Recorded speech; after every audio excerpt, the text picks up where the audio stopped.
Иако многу поскапа од претходните години, Грција и натаму останува број 1 дестинација за летовање кај граѓаните, со цени од 500 до 1000 евра за приватно сместување за 7 дена за едно 4-члено семејство, до хотелско сместување од 1200 до 1800 евра.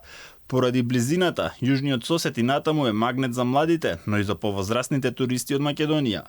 Грчка. Штом има толку на граница, нели, коле, штом кафаните пуни, еве види, облечени секој ден, ногти направени, можат? Па ја конкретно бев во Шпанија.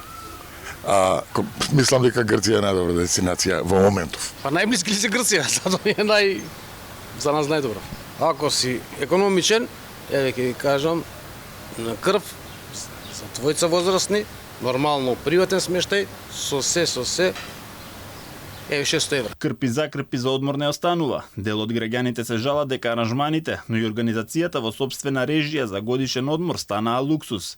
Велат се нема пари за основни потреби, а не пак за одмор. Да прашаме, бевте ли на одмор? Не. Планирате ли да идат? Не. Мислите ли дека со просечна плата може да се иде? Не може, нема шанси. Нема одмор за мене. Јас сум со мала пензија и нема одмор. И додека граѓаните се поделени за тоа дали со просечна плата може едно семејство да си дозволи годишен одмор, од туристичките агенции велат дека и оваа година имаат преполни раце работа.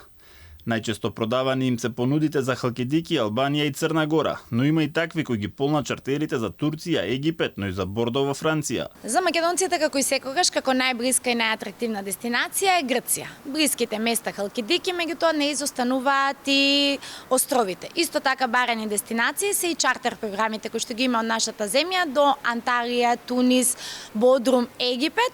Меѓутоа и како ефтина дестинација и можност да се патува со лична карта е Албанија, посебно местото Шенген.